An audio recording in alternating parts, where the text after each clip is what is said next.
এই কুমড়োর বড়ি দিতে গেলে প্রথম আমাদের একটা চাল কুমড়ো ছিল, সেটা কালকে রাত্রে কুচানি দিয়ে যে কুচানো কল রয়েছে, কুচায়ে ভালো করে ঝাঁকাই করে ধুয়ে ও সুন্দর সাদা হয়ে যাওয়া পর্যন্ত ধুতে হবে।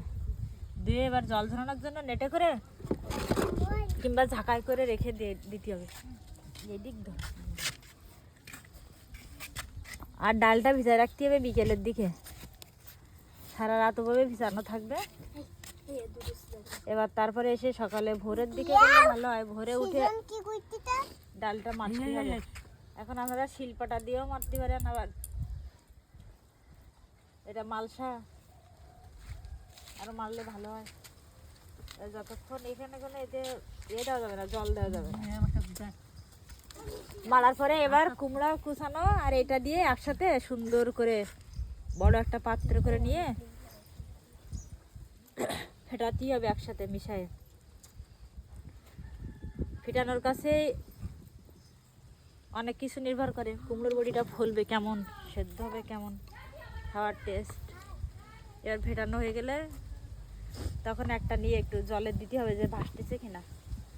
যদি এটা ভাসে তাহলে বুঝতে হবে যে এটা এবার সুন্দর হয়েছে, দেওয়ার জন্য পারফেক্ট। এবার তারপরে এভাবে একটা পরিষ্কার পরিচ্ছন্ন কাপড়ে একদম যত সকালে দেওয়া যায় পরিষ্কার কাপড়ে যেখানে টানা রোদ পড়ে সেখানে দিতে হবে, কারণ একদিনে ভালো না শুকালে এটা দিয়ে এবার গন্ধ বের হয়। এবার দেওয়ার পরে এটা যখন উঠে যাবে কাপড়ের থেকে তখন 2-3 রোদ দেওয়ার পরে এটা পাত্রে করে নিয়ে আলাদা আবার রোদ দেওয়া যায়।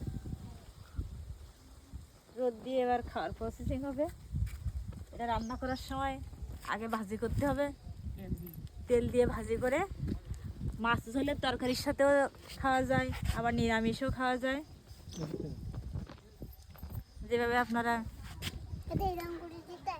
খুশি। আর এইভাবে দিচ্ছি আমরা, যে এইভাবে দিতে হয়, এটাতে কোনো জল লাগানো যাবে না। যত ফেটাবেন তত সুন্দর হবে। আমার শাশুড়ি আর আমি দিচ্ছি, আমরা 2-3 জনে দিলে তাড়াতাড়ি দিলে বেশি রোদ পাবে বলে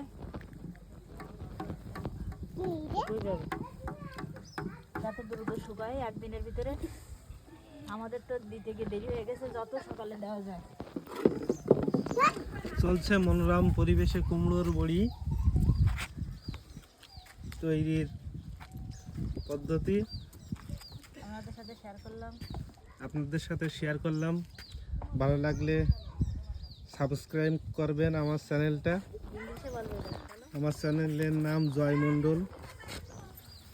ধন্যবাদ সবাইকে।